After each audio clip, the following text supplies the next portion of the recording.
یہ بات ہے اس نور کی جس کے بغیر ایک مومن کی نماز مکمل نہیں ہوتی۔ یہ بات ہے اس پیغام کی جسے اللہ نے اپنے اور اپنے بندے کے درمیان آدھا آدھا بانٹ لیا ہے۔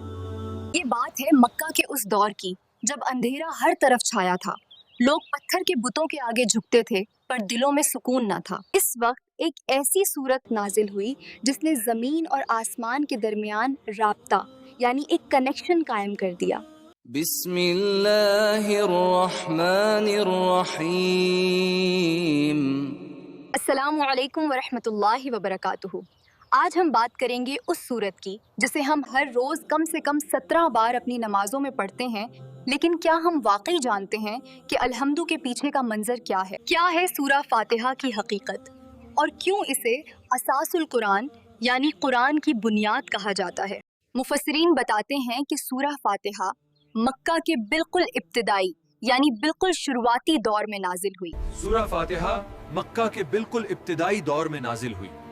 یہ وہ وقت تھا جب رسول اللہ صلی اللہ علیہ وسلم غار حرا سے واپس آ چکے تھے اور مکہ کے مشرکوں نے شور مچانا شروع کر دیا تھا۔ محمد کہتے ہیں کہ خدا ایک ہے تو وہ خدا ہم سے بات کیوں نہیں کرتا؟ اگر وہ ہمیں راستہ دکھانا چاہتا ہے تو ہم سے سیدھے مخاطب کیوں نہیں ہوتا؟ اللہ کے نبی صلی اللہ علیہ وسلم مکہ کی گلیوں سے گزرتے تو لوگ آپ پر طنز کستے۔ آپ کا دل چاہتا کہ کوئی ایسی دعا ہو، کوئی ایسا کلام ہو جس سے بندہ سیدھے اپنے رب سے گفتگو کر سکے۔ اور پھر وہ لمحہ آیا، جبریل علیہ السلام اللہ کا پیغام لے کر آئے۔ حدیث میں آتا ہے کہ جب یہ سورت نازل ہوئی تو آسمان سے ایک ایسا دروازہ کھلا جو پہلے کبھی نہیں کھلا تھا۔ صحیح مسلم کے روایت ہے کہ حضرت ابن عباس رضی اللہ عنہ فرماتے ہیں کہ ایک فرشتہ آسمان سے اترا اور اس نے نبی صلی اللہ علیہ وسلم کو 2 نوروں کی بشارت دی، ایک سورہ فاتحہ اور دوسری سورہ بقرہ کی آخری آیات۔ یہ نور پہلے کسی نبی کو نہیں دیے گئے۔ الحمد للہ رب العالمین۔ یہاں حمد کا مطلب صرف شکریہ نہیں ہے، بلکہ اس کا مطلب ہے ہر وہ تعریف جو مکمل ہو، چاہے دنیا کا کوئی بھی نظارہ ہو، کوئی بھی کامیابی ہو، اس کا اصلی حقدار صرف رب العالمین ہے۔ الرحمن الرحیم۔ سوچئے وہ خدا جو کائنات کا مالک ہے، وہ اپنا تعارف کیسے کرا رہا ہے؟ غصے سے نہیں بلکہ رحمت سے۔ وہ رحمان ہے سب کے لیے اور رحیم ہے خاص کر مومنوں کے لیے۔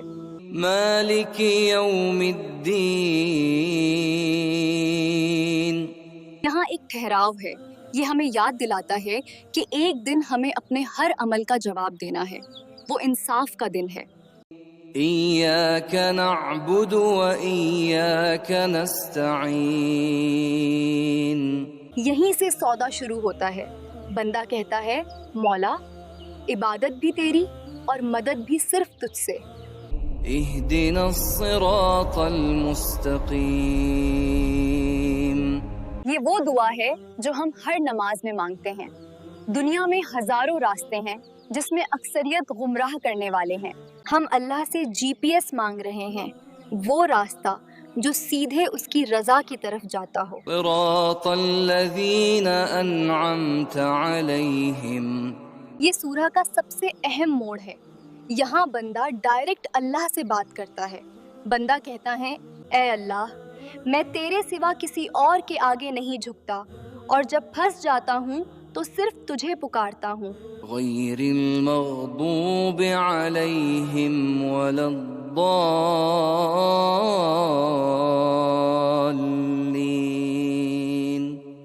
دعا کو اور صاف کیا جا رہا ہے۔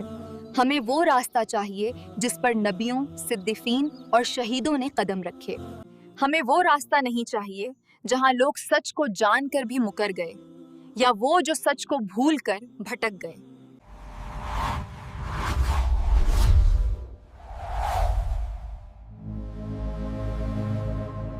آج ہماری زندگی میں سورہ فاتحہ کا کیا کام ہے؟ اللہ اکبر، سبحان الرب العظیم۔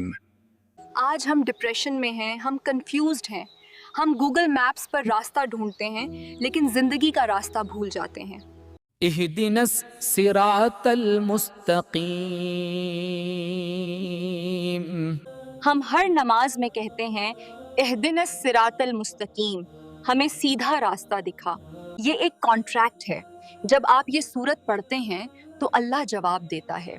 حدیث قدسی جس کا مفہوم ہے کہ میں نے نماز کو اپنے اور اپنے بندے کے درمیان آدھا آدھا بانٹ لیا ہے۔ جب بندہ کہتا ہے الحمدللہ تو اللہ کہتا ہے میرے بندے نے میری تعریف کی۔ کیا آپ محسوس کرتے ہیں اس بات چیت کو، یا بس طوطے کی طرح الفاظ دہرا دیتے ہیں؟ بسم اللہ الرحمن الرحیم۔ اگلی بار جب آپ نماز میں کھڑے ہوں اور الحمد شروع کریں تو یاد رکھیے گا کہ یہ صرف کچھ الفاظ نہیں ہیں، یہ عرش والے سے آپ کی سیدھی بات ہے۔ اگر آپ کو یہ ویڈیو پسند آئی ہے اور آپ چاہتے ہیں کہ ہم سورہ فاتحہ کی ایک ایک آیت پر ڈیٹیل میں بات کریں تو کامنٹس میں الحمدللہ لکھیں۔ الحمد للہ رب العالمین۔ صدقہ جاریہ کی نیت سے اسے اپنے دوستوں کے ساتھ شیئر کریں۔ دعاؤں میں یاد رکھیے گا۔ جزاک اللہ خیر۔ السلام علیکم۔